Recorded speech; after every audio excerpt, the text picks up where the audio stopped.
వికాస ద్వారా ప్రతి సోమవారం కాకినాడ కలెక్టరేట్ లో మినీ జాబ్ మేళా నిర్వహించి నిరుద్యోగ యువకులకు వివిధ ప్రైవేట్ సంస్థల్లో ఉపాధి కల్పించడం జరుగుతుందని వికాస పీడీ లచ్చారావు తెలిపారు. మంగళవారం ఆయన మీడియాతో మాట్లాడారు. సోమవారం నిర్వహించిన మినీ జాబ్ మేళాలో సుమారు 6 సంస్థలు పాల్గొనగా దాదాపు 120 మంది నిరుద్యోగ యువతీ యువకులను ఎంపిక చేసుకుని వారికి ఉపాధి అవకాశాలను కల్పించడం జరిగిందని ఆయన చెప్పారు. అనే కంపెనీలకి ఇంటర్వ్యూ నిర్వహించడం జరిగింది. సుమారుగా మనకి నిన్న 300 వరకు విద్యార్థులు స్టూడెంట్స్ అటెండ్ కాగా మనకి 116 మంది సెలెక్ట్ అయ్యారు. వీరికి 10,000 నుంచి 15,000 నుంచి 25,000 మధ్యలో శాలరీ ఇవ్వడం జరుగుతుంది. వీళ్ళందరూ వితిన్ ఒక వారం రోజుల్లో కూడా జాయిన్ అవ్వడం జరుగుతుంది. కావున నిరుద్యోగత గమనించవలసిందే కోరుచున్నాను. కలెక్టరేట్లో ప్రతి సోమవారం వికాస్ ఆఫీస్ నందు మినీ జాబ్ మేళా నిర్వహించడం జరుగుతుంది. ఇదంతా కూడా ఫ్రీ ఆఫ్ కాస్ట్లో కలెక్టర్ గారి యొక్క ఆదేశానుసారం జరుగుతుంది.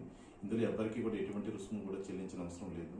కాబట్టి నిరుద్యోగత ఎవరైనా ఉంటే 10th నుంచి బీటెక్ చదివిన అభ్యర్థులు ప్రతి సోమవారం మా వెబ్సైట్ చూసుకుని వికాస్ ఆఫీస్ని సంప్రదించవలసిందిగా కోరుచున్నాను. Thank you very much.